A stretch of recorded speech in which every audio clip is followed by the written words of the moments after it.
गांव में चलोगे? क्यों? वो गांव वालों का फोन आया था, प्रोटेस्ट कर रहे हैं गांव में। प्रोटेस्ट किस बात का? अपना सरकारी स्कूल था ना, बंद हो गया। अरे यार, बंद नहीं होया हो, मर्ज होया है। मर्ज मतलब? मर्ज मतलब अपना गांव में 2 सरकारी स्कूल थे, दोनों में बच्चे कम कम थे। अब दोनों को मर्ज करके एक स्कूल बना दिया। 2 स्कूल थे, हाँ। एक स्कूल बना दिया। हाँ, एक स्कूल वो तो बंद ही हुआ है। तो मैं इंग्लिश में बोल रहा हूँ। पूरे हरियाणा में 300 से ज़्यादा स्कूल बंद हो गए हैं। पूरे देश में 50,000 से ज़्यादा स्कूल बंद हो गए हैं। और ये तो शुरुआत है। सरकार तो छाती ठोक के कह रही है कि और स्कूलों को बंद किया जाएगा, टीचर्स की पोस्ट को ख़त्म किया जाएगा। इसलिए गांव वाले अलग अलग गांव में प्रोटेस्ट कर रहे हैं इसके खिलाफ। अरे यार, गांव वाले तो पागल हैं, किसी बात की पूरी जानकारी है नहीं, बस प्रोटेस्ट कर दो शुरू। एक बात बता, जब कोई भी आदमी अपने बच्चों को सरकारी स्कूल में पढ़ाने को तैयार ही नहीं है तो उन स्कूलों का करेंगे क्या? कर दो बंद। एक बात बता, तू अपने बच्चों को सरकारी स्कूल में पढ़ाएगा? मतलब मैं अपने बच्चों को सरकारी बस में नहीं भेजता तो सरकारी बसों को ख़त्म कर दो। मैं अपने बच्चों को ट्रेन में नहीं भेजता तो ट्रेन को ख़त्म कर दो। मैं अपने बच्चों को सरकारी स्कूलों में नहीं भेजता तो सरकारी स्कूलों को ख़त्म कर दो। मेरे तो बच्चे ही नहीं हैं तो सारे देश के बच्चों को ख़त्म कर दो। ये क्या लॉजिक हुआ? अरे तू अपनी छोड़, एक बात बता, सरकारी स्कूलों में जितने टीचर्स हैं क्या वो अपने बच्चों को सरकारी स्कूलों में पढ़ाते हैं? उससे भी बड़ा सवाल यह है कि वो अपने बच्चों को सरकारी स्कूलों में क्यों नहीं पढ़ाते हैं। क्यों नहीं पढ़ाते? क्योंकि सरकारी स्कूलों को पढ़ने लायक नहीं छोड़ा गया है। स्कूलों में टीचर नहीं है। शायद ही कोई ऐसा स्कूल हो जहां पर जितने टीचर्स की जरूरत है उतने टीचर हों। बैठने के लिए ढंग की इमारत नहीं है, कमरे नहीं है। कई स्कूलों की तो छतें गिर जाती हैं जिस वक्त क्लास चल रही होती है। पीने तक का पानी नहीं है, बैठने के लिए बेंच नहीं है। यहां तक कि टॉयलेट तक भी ऐसे होते हैं कि अगर कोई चला जाए तो मरीज बन के वापिस आए। ऐसे स्कूलों में कौन अपने बच्चों को पढ़ाना चाहेगा? अरे यार, ठीक है, सारे स्कूलों में अच्छी व्यवस्था नहीं है, लेकिन बहुत सारे स्कूल ऐसे हैं जिनमें वे सारी व्यवस्थाएं हैं और स्टाफ भी पूरा है। वहां टीचर्स कितना पढ़ाते हैं बताइए? हाँ, सही बात, ये बात सही कही। अपने शहर में भी और बहुत सारे शहरों में, अलग अलग स्टेट में कई स्कूल ऐसे हैं, सरकारी स्कूलों की बात कर रहा हूं मैं, जहां पर स्टाफ पूरा है, ठीक ठाक व्यवस्थाएं हैं, साफ सफाई है, इमारतें वगैरह, बिल्डिंग्स वगैरह अच्छी हैं। उन स्कूलों में जाके देखो। आप टीचर्स की बात करते हो, अधिकारियों के बच्चे भी उन सरकारी स्कूलों में पढ़ते हैं। उन स्कूलों में एडमिशन के लिए सिफारिशें लगती हैं, एडमिशन नहीं हो पाते। कौन नहीं चाहता अपने बच्चों को सरकारी स्कूलों में पढ़ाना? कोई सरकारी स्कूलों को बनाए तो ऐसा जिसमें लोग अपने बच्चों को पढ़ाना चाहें। तो बना लो। जब सरकारी स्कूल के टीचर्स बच्चों को अच्छा पढ़ाएंगे तो सरकारी स्कूल अपने आप अच्छे हो जाएंगे। बता, क्यों नहीं टीचर्स बच्चों को पढ़ाते? मुझे एक बात बता, तू जंगल राज में रह रहा है या एडमिनिस्ट्रेटिव सिस्टम में रह रहा है? मतलब ये जंगल राज में होता है।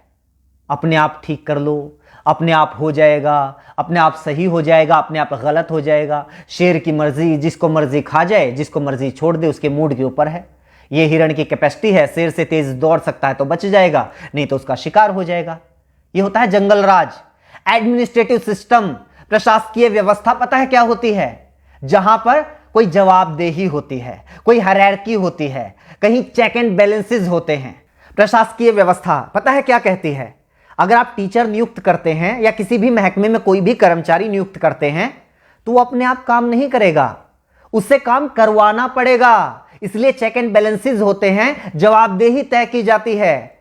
टीचर्स को अगर नियुक्त किया गया है तो वो काम नहीं करेंगे या काम करेंगे, ये देखने के लिए हेडमास्टर या प्रिंसिपल को नियुक्त किया जाता है। और सिस्टम ये मानकर चलता है कि वो प्रिंसिपल भी अपनी मर्जी से काम नहीं करेगा, उसके ऊपर भी बीओ की नियुक्ति होगी और वो भी अपनी मर्जी से काम नहीं करेगा। उसकी जवाबदेही तय करने के लिए डीओ की नियुक्ति होगी। डीओ के ऊपर और अधिकारी होगा, उसके ऊपर और अधिकारी होगा, उसके ऊपर शिक्षा मंत्री होगा और उसके ऊपर मुख्यमंत्री होगा।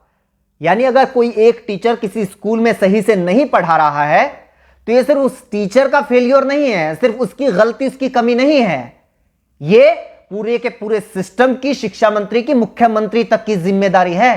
ये पूरा का पूरा सिस्टम जब कोलैप्स होता है तब जाकर कोई कर्मचारी अपना काम सही से नहीं करता है। हद है यार, तुम तो ये कह रहे हो कि मतलब हिंदुस्तान के हरियाणा राज्य के जींद जिले के किसी तहसील के किसी गांव के किसी कोने में बने हुए सरकारी स्कूल में एक अध्यापक पढ़ा नहीं रहा तो उसके लिए जिम्मेदार शिक्षा मंत्री, उसके लिए जिम्मेदार मुख्यमंत्री है। उसका काम ही ये है। अगर शिक्षा मंत्री को यह नहीं पता है कि उसके टीचर्स ढंग से काम कर रहे हैं या नहीं कर रहे हैं, उनकी क्या जरूरतें हैं, क्यों अपना काम सही से नहीं कर पा रहे हैं, क्यों उसके स्कूलों से बच्चे कम हो रहे हैं, तो किसकी जिम्मेदारी होनी चाहिए? किस बात का शिक्षा मंत्री है वो? अगर वो अपने स्कूलों को सही से नहीं चला पा रहा है तो उसको हटाओ नौकरी से, किसी और को लगाओ। और क्या बात करते हो, सरकारी स्कूलों के टीचर्स अपना काम नहीं करते?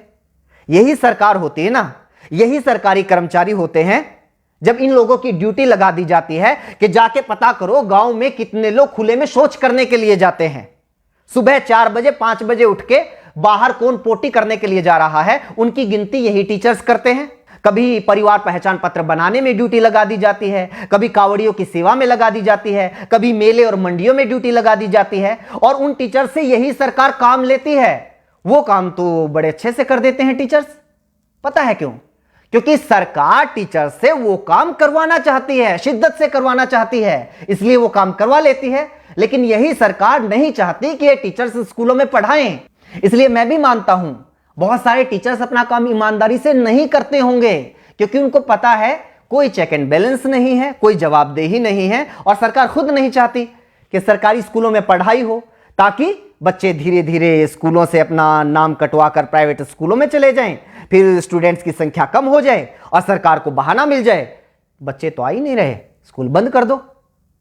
ये ज्ञान देने वाले बहुत मिलेंगे। टीचर्स पढ़ाना शुरू कर दो तो स्कूल अपने आप अच्छे हो जाएंगे। लोग रिश्वत लेना बंद कर दो तो अपने आप करप्शन खत्म हो जाएगा। लोग साफ सफाई रखने लग जाएं तो अपने आप स्वच्छता हो जाएगी। लोग प्रदूषण फैलाना बंद कर दें तो अपने आप पर्यावरण अच्छा हो जाएगा। एडमिनिस्ट्रेटिव सिस्टम में लोग अपने आप नहीं करते, सिस्टम तय करता है कि आपको क्या करना है। देश चला रहे हो, यह सत्संग भवन नहीं चल रहा है यहां पे। चल ठीक है, ये जो पढ़ा रहे हैं या नहीं पढ़ा रहे, सैलरी पता है उनकी कितनी है? 70,000, 80,000। प्राइवेट स्कूलों में भी टीचर हैं 20-20, 25-25 हजार में, इनसे काफी अच्छा पढ़ाते हैं। इनकी सैलरी इतनी क्यों है? अब इस बात को तो क्या जवाब दूं? रुक एक बार, एक लिस्ट में इसी की निकाली थी मैंने। अपने देश में बहुत सारे लोगों को यह लगता है कि टीचर्स की सैलरी बहुत है, लेकिन जो दुनिया के अच्छे अच्छे देश है ना, जहां पर अच्छा एजुकेशन सिस्टम है, लाइफ लिविंग स्टैंडर्ड है, जहां का वीजा लगवाने के लिए दुनिया भर के लोग मरते हैं, उन देशों की बात कर। कनाडा में $1,00,000 सालाना, $1,00,000 सालाना टीचर्स की औसत इनकम है। पता है कितना हुआ? 1,00,000 को 80 से गुना कर 80 लाख रुपए सालाना। बता महीने की कितनी सैलरी हुई? जर्मनी में 63,000 यूरो, वो भी लगभग 80 रुपए के बराबर है, उसको भी 80 से गुना कर।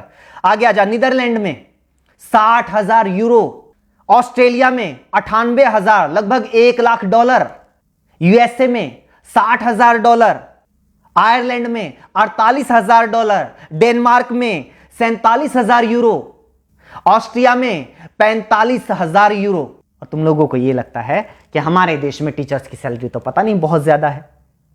प्राइवेट स्कूलों में तो 20,000 में पढ़ा रहे हैं। जब सरकारी स्कूल वालों की 20,000 रुपए सैलरी कर दोगे ना, तो फिर 10,000 वाले आएंगे, वो कहेंगे कि हम 10,000 में पढ़ाने के लिए तैयार हैं। और जब 10,000 सैलरी कर दोगे तो 5,000 वाले आएंगे, और जब 5,000 कर दोगे तो 500 रुपए वाले आएंगे कि हम 500 रुपए में पढ़ाने के लिए तैयार हैं। और जब 500 कर दोगे तो वो लोग भी आएंगे कि जी बस 2 टाइम की रोटी दे देना, हम तो उसी में पढ़ा लेंगे। और जब वो भी कर दोगे तो वो भी आएंगे कि रोटी की भी जरूरत नहीं है, सिर छुपाने के लिए बस छत दे देना तो हम पढ़ा लेंगे। कितना नीचे जाओगे? बनना तो अमेरिका कनाडा है, लेकिन नीतियां तुम्हें सोमालिया जैसी चाहिए। इसीलिए तो हमारे देश के जो अच्छे वैज्ञानिक हैं वो मौका मिलते ही विदेश में कट लेते हैं। अच्छे इंजीनियर विदेश में चले जाते हैं और अच्छे पढ़ाने वाले भी विदेश में चले जाते हैं। दुनिया का ढंग का ऐसा कोई विकसित देश उठाकर देख लो, वहां पर शिक्षा मुफ्त होगी या फिर बहुत थोड़ा बहुत खर्च करके कोई भी अपने बच्चों को अच्छी शिक्षा दे सकता है। स्वास्थ्य सेवाएं मुफ्त होंगी या फिर थोड़े बहुत खर्चे पर कोई भी अपना इलाज करवा सकता है। हाँ, ये आई बात, मुफ्त स्वास्थ्य सेवाएं मुफ्त, शिक्षा मुफ्त, ट्रांसपोर्ट मुफ्त। ये जो मुफ्त की रेवड़ियों वाला सिस्टम है ना, यही गलत है। क्यों दे भाई मुफ्त? एक तो ये बात गलती से मुझसे ही निकल गई, फ्री। फ्री क्या होता है? तो सरकार को टैक्स देता है, हाँ 28% तक जीएसटी देता है, दूध दही तक के ऊपर भी टैक्स है, पानी तक के ऊपर टैक्स है, कहीं इनकम टैक्स, कहीं प्रॉपर्टी टैक्स, कहीं जुर्माना है, कहीं टोल टैक्स, गाड़ी लो तो टैक्स, सुई लो तो टैक्स, हवाई जहाज लो तो टैक्स, 50 तरह के टैक्स देता है। पैदा होने वाले बच्चे से लेकर मरने वाले आदमी तक इस देश में हर कोई टैक्स देता है। एक भिखारी से लेकर अडानी अंबानी तक इस देश में हर कोई टैक्स देता है। लेकिन बदले में सरकार क्या देती है? अगर बदले में सरकार हमारे बच्चे को एजुकेशन तक नहीं दे पाती, बदले में सरकार हमारे बच्चे को हेल्थ सर्विसेज तक नहीं दे पाती, तो किस बात का टैक्स भाई? बात पता है क्या है? आज तो तुम लोगों की थोड़ी बहुत औकात हो गई है कि भाई 5-10 हजार रुपये महीने के तो अपने चिंटू मिंटू को पढ़ाने के लिए हम दे ही सकते हैं, इसलिए क्या करना है सरकारी स्कूलों का, करो बंद। अपने चिंटू मिंटू की चिंता है, लेकिन वो जो मनरेगा के मजदूर हैं वो कहां से लेके आएंगे भाई 5-5, 10-10 हजार रुपये महीने की फीस? उनके बच्चे कहां पढ़ेंगे? मजदूरों के बच्चे, गरीब किसानों के बच्चे, उन लोगों के बच्चे कहां पढ़ेंगे जो लोग दिन में 100 रुपए कमा के लेके आते हैं और 80 रुपए का पौवा पी के सो जाते हैं बीवी को पीट के? वो बच्चे कहां जाएंगे? अगर ऐसी ही सोच कुछ साल पहले और लोगों की होती तो ना तो किसी मल्लाह के बेटे को अब्दुल कलाम देश के राष्ट्रपति बनना था और ना ही किसी चाय बेचने वाले के बेटे को प्रधानमंत्री बनना था। जाके पढ़ लो इन लोगों का इतिहास, जीवनियां। कौन से सेंट जोसेफ कॉन्वेंट स्कूल में पढ़े थे, इन्हीं सरकारी स्कूलों में पढ़ के इतने बड़े लोग बने हैं ये। और कॉन्वेंट स्कूलों में अपने बच्चों को पढ़ाकर चौड़ा होने वालों, याद रखना कुछ सालों के बाद अपने इन्हीं चिंटू मिंटू का नाम सरकारी कॉलेज, सरकारी यूनिवर्सिटी, सरकारी आईआईटी, सरकारी आईएएम, एनआईटी, सरकारी संस्थानों की लिस्ट में ढूंढते हुए मिलोगे। तब तो नहीं कहोगे कि ना हम तो अपने बच्चों को सरकारी यूनिवर्सिटी में नहीं पढ़ाएंगे, सरकारी कॉलेज में नहीं पढ़ाएंगे, हमें तो डीयू में एडमिशन नहीं चाहिए, पीयू में एडमिशन नहीं चाहिए, एमडीयू में केयू में एडमिशन नहीं चाहिए। तब भी पढ़ा लेना अपने बच्चों को प्राइवेट कॉलेज में या फिर प्राइवेट यूनिवर्सिटी में। पता है क्यों? क्योंकि प्राइवेट यूनिवर्सिटी से डिग्री करने वालों को तो मानते भी नहीं लोग कि ये सही डिग्री होगी, क्या पता फर्जी हो। ये रुतबा है आज भी सरकारी संस्थानों का, और कुछ साल पहले तक सरकारी स्कूलों का भी यही रुतबा था। लेकिन धीरे धीरे धीरे धीरे हालात ऐसे कर दिए कि आज सरकारी स्कूलों को बंद करने की मांग वो लोग कर रहे हैं जो खुद सरकारी स्कूलों में पढ़कर यहां तक पहुंचे हैं। मेरा ऊपर क्यों गर्म हो रहा है? मैं तो ये कह रहा हूं कि मतलब सारा सिस्टम ही खराब है। हाँ तो सिस्टम को सुधारो ना। ये क्या बात हुई? सरकारी स्कूलों को बंद कर दो, सरकारी अस्पतालों को बंद कर दो, सरकारी बस सेवा को बंद कर दो, सरकारी रेलवे को बंद कर दो। भाई ये सारी चीजें अगर सरकारी बंद हो जाएंगी, ये सारी चीजें प्राइवेट हो जाएंगी, तो फिर सरकार क्यों सरकारी होनी चाहिए? 20,000 रुपए में शिक्षा मंत्री भी मिल जाएगा, 25,000 रुपए मुख्यमंत्री भी मिल जाएगा। असल में तो फ्री में मिल जाएगा, असल में तो उल्टा मुख्यमंत्री शिक्षा मंत्री बनने के लिए पैसे देने वाले लोग मिल जाएंगे। इनको भी ले आओ प्राइवेट। सिस्टम को सुधारने की बात करो ना, टीचर्स को दोष देके नहीं नहीं बंद करो, इनकी ज्यादा सैलरी है। वैसे जितना इनका काम है ना, इनके लिए तो 10,000 भी ज्यादा है।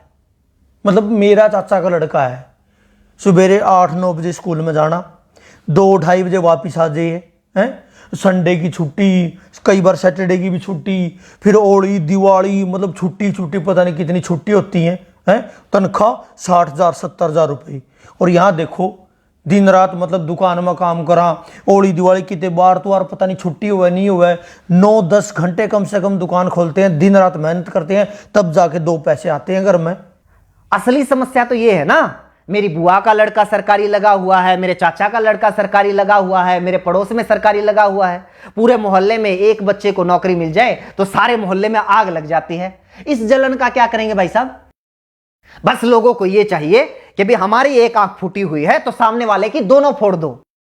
और सरकार भी इस बात को बहुत अच्छे से समझ रही है, इसलिए तुम लोगों को बताती रहती है टाइम टाइम पे कि आज हमने किसानों की दोनों आंखें फोड़ दी, आज हमने मुसलमानों की दोनों आंखें फोड़ दी, आज जाटों की फोड़ दी, आज पटेलों की फोड़ दी, आज बैंक वालों की फोड़ दी, और अब ये सरकारी टीचर्स की फोड़ रहे हैं। तुम लोग खुश?